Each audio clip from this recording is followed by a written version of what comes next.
Hello everyone, this is Crystal with Slick Trade, and in this presentation I'm going to go over my pure price action presentation number 2, identifying a trend and trend duration. Before we get started, as always, we must start with a disclaimer. Feel free to pause the video and read through the entire disclaimer, but a brief overview is that when trading any financial asset, there's a possibility that you may sustain a partial or total loss of your investment funds. As a result, it's advised that you should never invest with or trade upon money which you cannot afford to lose through this manner of trading. Trading involves a real risk of loss, and past performance does not ensure future results. So, how do I identify a trend? Identifying a trend is one of the basics of reading a chart. To identify a trend, open your charting platform and zoom out. Okay, get the big picture.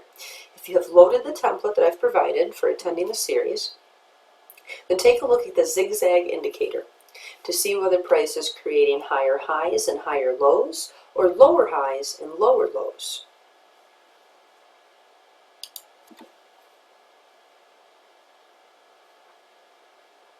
Like I said, look at the big picture.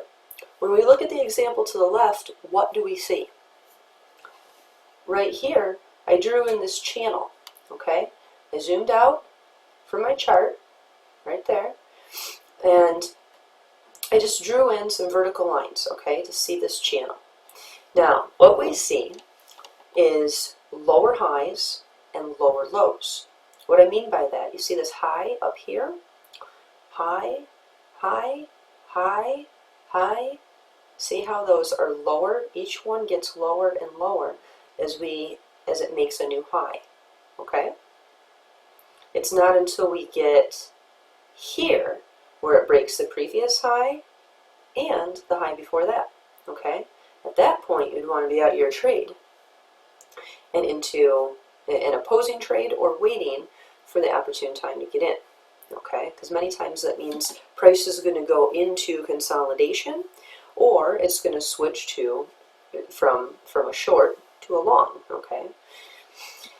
In this scenario, as you can see, there was news. See that heavy spike right there? This is a little bit different scenario, but still, as you can see, when that previous high was broken, all right, it no longer created a lower high. It created a higher high and a higher low. See that? So that means you'd want to be getting out of that trade. But as long as price, let's say you saw this. Let's say you saw this heading down. You saw price kind of coming up, consolidating, breaking down again. And it broke the previous low. Okay, at this point, which was up here. Okay. So what would you want to look for? You'd want to look for retracement. And retracement, there's my mouse. A retracement would be right here.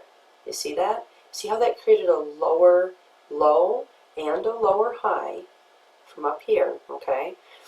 And then price retraced up, but it didn't break that previous high. See, it's still lower than that previous high. And then it headed down again, okay? When price came up to here, that's where you would have wanted to enter a short again, okay? So see how it shorts, and then it starts kind of consolidating, and then it comes back up, okay? Again, another great entry right there, oops, where price retraced but didn't break that previous high. See that? Okay, so there's another short, and again, came up, boom. Now, if you would have got in toward the top here, any one of these areas, here, here, here even, okay, what I like to do, and I'll explain this later, is I like to open multiple positions. And I'll get into that in one of my future lessons on the best way to trade those. But when you open up multiple positions with different risk to reward ratios, like 1 to 1, 2 to 1, 3 to 1, and 4 to 1, then you already have your set take profits, and you can also be trail stopping. Okay, so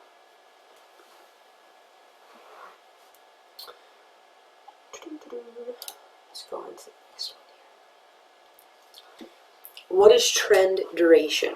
Trend duration is the projected time that a trend is going to last. Okay, you're going to find that looking at different time frames and assets will produce a different trend durations. Okay, and over time, the trend durations may change. But if you're sticking to, say, an hourly chart or a 4-hour chart or a daily chart, and you get to know those charts really well, you're going to find that trend durations on a specific asset, such as the euro dollar, it's going to be usually pretty close to the previous trend durations. Okay, and calculating the projected trend duration, it's going to assist you in your trading confidence. All right, knowing how long you might be staying in a trade. Okay, when to exit. You know, if you have multiple positions open, knowing when to exit is very important with trading. Okay, so identifying the trend duration. In this example to the right, we're using the USD JPY, and we're on an hourly time frame. Okay, that means each one of those candles, now it's zoomed out, but each little tiny candle there is 1 hour. Okay, these vertical lines, these kind of purple, magenta colored lines here, they're displaying the overall trend duration, okay, that's occurred over the past few months. What we find is that the trend duration was 9 days. This is 9 days right here, from here to here. 19 days from here to here. 7 days from here to here. And 27 days from here to here. So, what can we tell from this? What we can tell is that there will be approximate weekly durations up to 1 month on each position. Okay? If you're staying in for the full trend duration, that is. Okay? If you have a specific set take profit, then it may be a little bit different, but that's about how long each trend is. So, you can expect when entering your next trade on the USD JPY on the hourly chart, if you get in toward the beginning of the trend, all right, then you're going to be in that trade for approximately 7 days, so 1 week, up to a month. Okay, possibly longer, but and possibly shorter, honestly. But that's just a good average. Okay, so you know, you don't need to be checking your charts every hour. You don't need to be checking necessarily even every day. If most of your trends are lasting a week of duration, then check every couple of days or every few days. All right. One of the problems with Forex trading is the mentality. It's one of the biggest obstacles. Okay, and a lot of people have a really hard time with that, and they don't become successful because of that. And it's unfortunate because they have all the right tools, but that, you know, maybe it's, oh, I got 20 pips, you know, I'm up, so I'm just going to go ahead and exit, all right? And let's say that you entered somewhere down here, okay? All right, so you grabbed 20 pips, but what about the rest of these? You know, you could be getting so much more. And it's important when this is what you do to make a living, okay? So, what I would personally do with this information that we just found, okay, that the trend is going to be about a week up to a month, is that I would open 4 positions per trade, okay? I would open them up with a 1-to-1, a 2-to-1, a 3-to-1, and then risk to reward, and then trail stop the 4th, okay? Excuse me. And you would trail stop that 4th position until it actually gets stopped out. So let's say you got in here somewhere, all right? And your 1-to-1 was hit, your 2-to-1 was hit, you know, your 3-to-1 was hit, and then you're still trail stopping that 4th position, okay? So when that previous low got broke right there, that's where it would have exited you. So it still ended in profit, but you gained you gained the most profit for your trade. Okay, that's how I would have traded it. Some traders just like to just trail stop the whole thing, okay, and that's absolutely fine as well. It's just up to you, and it may depend on the strategy that you're using and the time frame that you're trading as well. Okay. Sticking to the overall trend. Once you can properly identify a trend and the approximate trend duration, one main thing to remember is that you should always stick to that trend. When the market's trending, stick with it. Follow that trend. Okay, don't necessarily go against it at all. Although you're going to experience consolidation, you're also going to be able to follow much larger moves, all right, when the market's trending. So if you're staying in those positions, and in sticking with an overall trend, you're going to gain, the maximum, amount from your trading. So, for example, in an uptrend, like the example to the right here, we have an uptrend. You're going to want to buy low. Oh, in an uptrend, excuse me, I'm sorry. In an uptrend, you're going to want to buy low, and in a downtrend, all right, you're going to want to sell high. So, in this example to the right, we have an uptrend. So, if you happen to get in here, then that's great, okay. If you're using kind of like a breakout method maybe for, like a price action strategy, you more than likely would have entered somewhere around here. At least I would have, because I would have been here in this consolidation and waiting for price to break below or above, okay? And what we find here is it breaks up, right? Up, and it comes back down. So you're buying on that on the dips in the market, okay? Or when price retraces, okay? Boom, beautiful. Again, dips down, all right? Boom, beautiful. It's heading up. It's heading up. See? Okay. Now in this example, we definitely had it looks like some news in the market here. So price did actually come back down to here, so you probably would have got stopped out at this point with this news that occurred here. But if not, or if you were just kind of manually trading, excuse me, and maybe you knew that news was coming up, so you moved your stops a little bit. It could have been anything like that, all right? Maybe you stayed in this still. If you did, you could have gained another position. Or if you have your stops and your take profits already set in, some of them would have already hit their take profits. Probably the 1-to-1 and 2-to-1, possibly 3-to-1, and then right here gets stopped out. But then look, price is still creating a higher high and a higher low when we start getting back into the groove things here. So what we find is when price retraces and doesn't break that previous low, there's another great entry for a long. Okay, so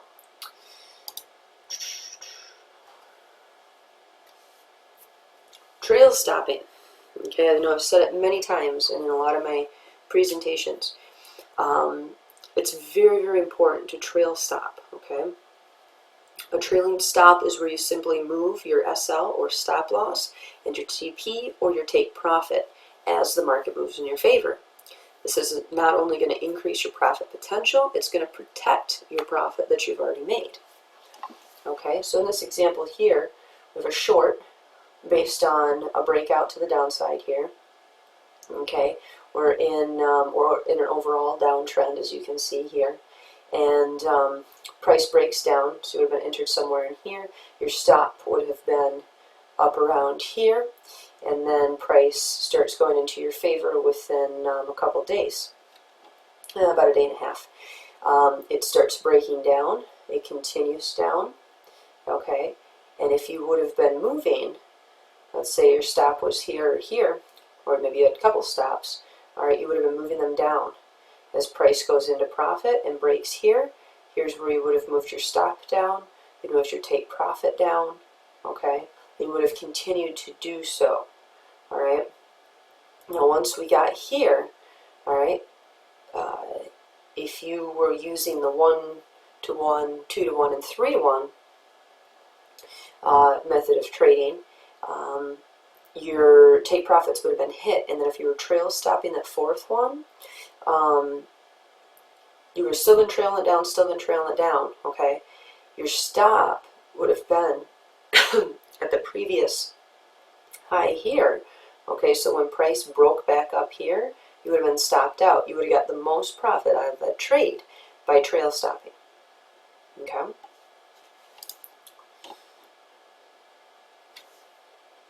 So, in my next lesson, I'm going to be covering risk to reward. That's that 1-to-1, 2-to-1, 3-to-1 that I've been talking about to all of you, okay?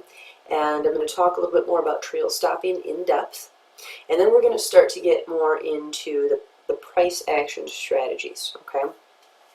And learn a little bit more about all of that. So, you guys have a great one. Homework for this upcoming week, last week was to draw on your support and resistance, really start getting a knack for zooming out and being able to draw where previous support and resistance would have been. So now that you know about the zigzag indicator and looking at identifying a trend, spend some time looking at some of your favorite assets, okay? Spend some time drawing in a channel or finding a trend, seeing if it's, you know, an up or a down trend, and then put in those vertical lines like I did, okay? And identify that trend duration, okay? Write down, you know, for the past year it's done this, okay? If your lowest amount is, you know, 7 days, and then let's say you've got 7, 10, 11, okay? Like those, you know, those are pretty common. And then your longest trend durations are, you know, let's say 20 days, 25 days, 30 days, okay? What you're going to find is that you've got, kind of like in the example I gave you, overall, your trades are going to last 7 days up to 30 days, okay? So spend some time really looking at that, and also spend some time just looking at where you think you would have trail stopped. A great way to identify where you would have trail stopped is zooming out on that chart again, and then looking at previous support and resistance. You're going to see that the more you work with that, the more you're going to see patterns, and you're going to see where price, when price breaks a specific level, all right, you're going to see that it either creates a new trend or goes right into consolidation. You're going to see a lot of different things by continuing to practice that, okay? But add in these new things too, and I will see you guys next week. All right, have a great one.